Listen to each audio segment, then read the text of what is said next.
Hello, everyone. We will be talking about socio-economic aspects of education in this particular video.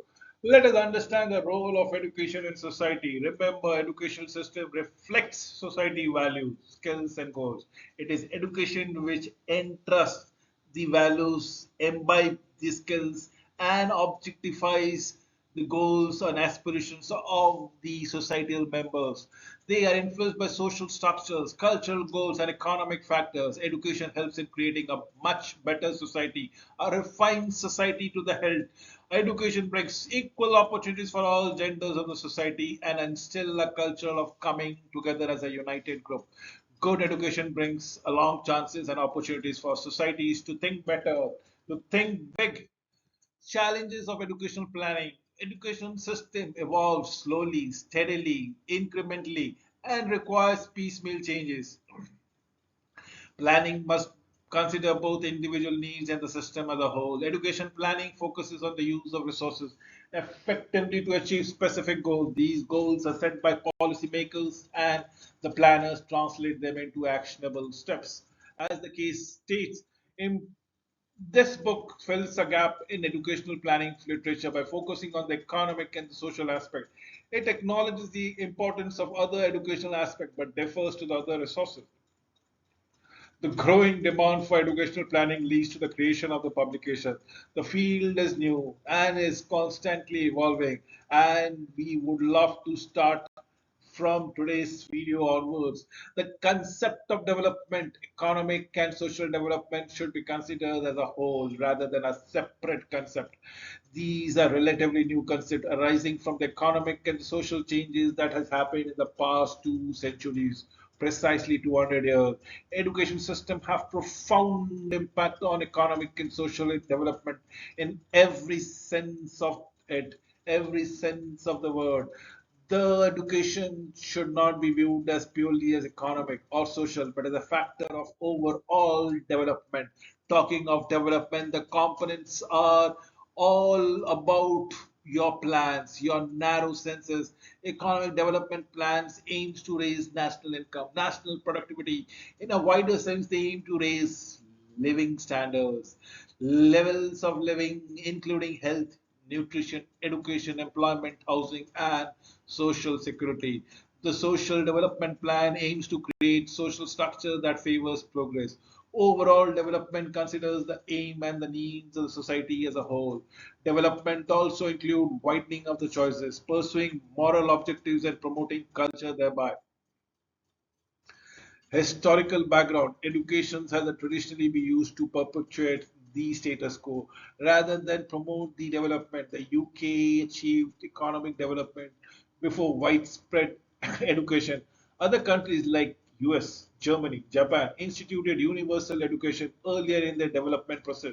The social consequences of unequal education distribution in UK led to the concept of welfare state. Developing countries facing the challenges of building a well-organized societies with universal education system as the case might be. The world education divide, developed countries have practically abolished illiteracy, whereas the developing countries are still having a sizable number of illiterates. Developing countries have achieved 100% school enrollment, while developing countries fall way short below 50%. Developing countries face a significant educational task in years to ahead. Education in an economic analysis, education directly impacts the quality and the quantity of occupational skills. A major factor is the national output. Education also increases the stock of knowledges and ensures its diffusion. Education can raise initiative, improve consumption patterns, and promote social mobility. The educational system helps identify, improve leader, entrepreneurs, and technicians. The demand for education can be divided into production for earning a living and consumption for enjoyment. It is difficult to separate the consumption and the production aspects of education. Education is an economic investment, not just social. Economic benefits, like look what we are talking about. The economic benefits are economic growth, labor market outcomes, firms' performances, employees' productivity, employment opportunities, earning, professional status, career development, and so on and so forth. Whereas social benefits are all about crime reduction, social cohesion, health, intergenerational benefits, inclusion of disadvantaged groups or the minority groups, life satisfaction and individual motivation. And if we want to go and fragment this into three, there are three categories broadly as micro, meso, and macro. Look at it if we can evolve upon those things. If we can look at the micro and eliminate those uh, probably enhance those benefits both in terms of economics and social benefit before we move to the meso objectives altogether. And slowly and steadily, we will become the developed nations' requirements of macro objectives or macro benefits of absolute economic growth and reduction in the crimes. There would be abundant social cohesion, and the labor market would always be favorable. Investment in education is a long-term return. Remember, the ROI takes speed, long years of gestation before it starts giving returns. The return on investment in education, both general and technical education, are necessary for economic development. Educational planning should consider not only the quantity, as in the number of students, but also the quality and the skills and the knowledge that they gain and they display. Challenges in education planning. Educational expansion must consider employment opportunities for graduate. Education system competes for the budgetary resources with other national priorities. Let's say defense, let's say health, let's say employment. Educational planning must be integrated with overall development of planning to avoid imbalances. Student preferences and choices should be considered. They should be guided towards the development goals. Education system are large employers of their own graduates, particularly those with a higher education. Yes, we talk about social mobility, and it get improves and increased and becomes much more vibrant with the spread of education. As people get educated, they become more socially mobile. Education system often reflects the existing social structure rather than changing them. Education actually play a bigger role in social mobility. In developing countries, education expansion can help create middle class and informed elaborate. We are talking about economic development. We are talking about education.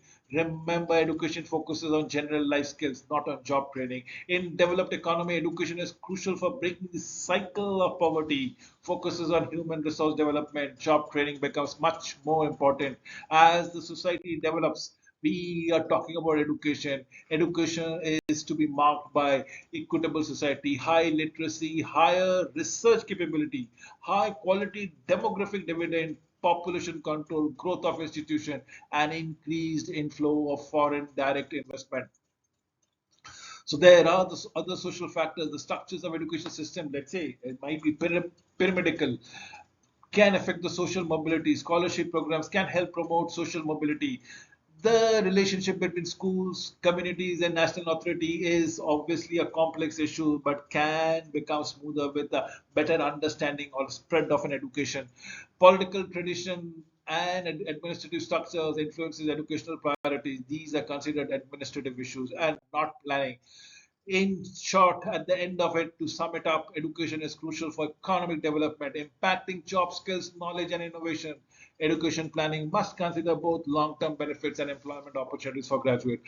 Balancing education for personal growth with job training and national citizenship is a challenge. Education system can promote social mobility, especially in developed countries. Planning should consider the complex relationship between education, society, and the government. With this, I come to an end of this video. Thank you for watching this video till the end.